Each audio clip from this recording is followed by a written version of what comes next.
খুলনা, যশোর, নড়াইল সহ দক্ষিণের জেলাগুলোতে চুইঝাল চাষ বেশ জনপ্রিয়।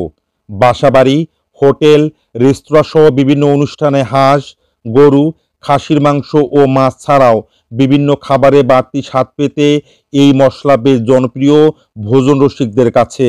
শুধু তাই নয়, খাবারের স্বাদ বাড়ানোর পাশাপাশি ক্যান্সার, হৃদরোগ, ক্ষুধামন্দা, গ্যাস্ট্রিক, অ্যাজমা ও হাঁপানি সহ অসংখ্য রোগের প্রতিষেধক হিসেবেও ব্যবহার করা হয় চুইঝাল। বিভিন্ন রোগের ঔষধি গুণ থাকায় অধিক ব্যবহৃত এই লতা জাতীয় মশলার চাষ বাড়ছে বাণিজ্যিকভাবেও।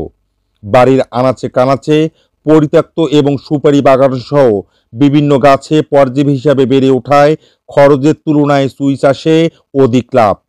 তাই ঔষধি গুণ সম্পূর্ণ ও মশলা জাতীয় চুইঝাল চাষে আগ্রহ বাড়ছে লালমনিরহাটের কৃষকদের। আর এইসব চুইঝাল বিক্রিতেও নেই ঝামেলা।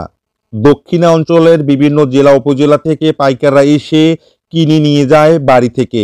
অল্প পুঁজি ও কম পরিশ্রমে অধিক লাভ হওয়ায় চুইঝাল চাষ করে স্বাবলম্বী হচ্ছেন এ জেলার অনেক কৃষক। চুই গাছের আকার, আকৃতি ও পরিমাপ অনুযায়ী প্রতিটি চুইঝালের গাছ বিক্রি হয় ৩,০০০ থেকে ৪০,০০০ টাকা পর্যন্ত।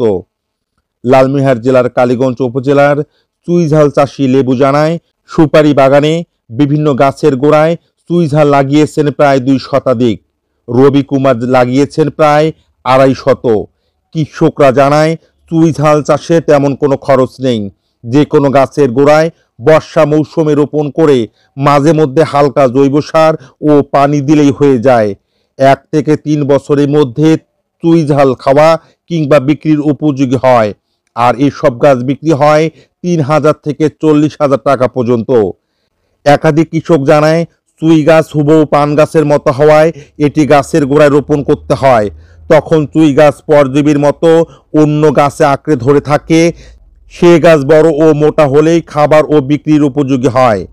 জেলা কৃষি বিভাগ সূত্রে জানা গেছে, দক্ষিণাঞ্চলের পাশাপাশি এখন লালমনিরহাটের সুপারি বাগান ও বিভিন্ন গাছে সাথী ফসল হিসাবে চুইঝাল চাষে আগ্রহ বাড়ছে কৃষকদের।